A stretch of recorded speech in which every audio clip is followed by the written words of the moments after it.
La Nouvelle République, communiqué de presse. Le président de la République, Jean Ping, a réuni ce jour, vendredi 1er mai 2020 à 10 h, son cabinet sous le format imposé depuis quelque temps par la pandémie du Covid-19. L'ordre du jour comportait deux principaux points, à savoir une revue de la situation créée par la pandémie du Covid-19 et par l'effondrement économique qui l'accompagne, et une communication du président de la République. Le cabinet a longuement passé en revue la situation du pays confronté à la pandémie du Covid-19. Le désarroi des Gabonais s'exprime d'autant plus que l'incertitude suscitée par la crise sanitaire est loin de se dissiper, plus d'un mois après l'identification du premier cas de personnes contaminées par le Covid-19 au Gabon. Évoquant la question du rôle de premier plan des médecins et des personnels de santé, le président Jean Ping a tenu d'abord à renouveler, après son inhumation, enfin dans la dignité, l'hommage à la mémoire du docteur Tanguy de Dieu Tchanchou.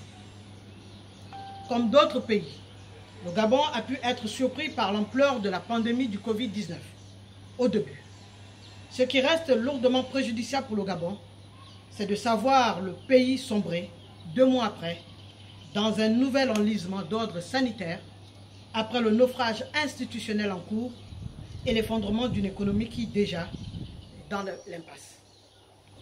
C'est pourquoi le président Jean Ping réaffirme au peuple gabonais sa confiance dans l'aptitude du pays à retrouver sa capacité à assurer son destin, même face à une épreuve comme celle de la pandémie du Covid-19.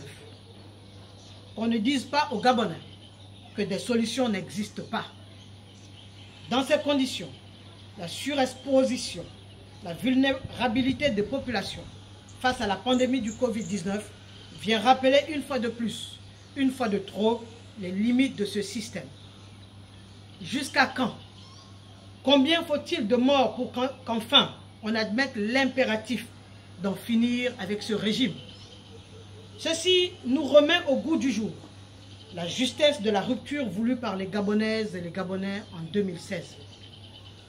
Le Gabon a les moyens de se donner de nouvelles chances et d'offrir de nouvelles opportunités.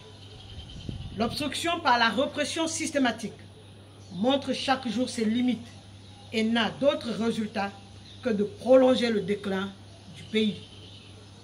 L'autodiscipline, les mesures barrières, la protection mutuelle que nous prenons et dans lesquelles se réfugient nos compatriotes restent très insuffisantes, tant que ne seront pas satisfaits leur soif d'institutions légitimes et leur besoin d'un véritable État, un État qui soit protecteur. Après ce tour d'horizon, le cabinet a suivi une longue et très importante communication du président Jean Ping. La teneur de cette communication n'a pas été relevée. Je vous remercie.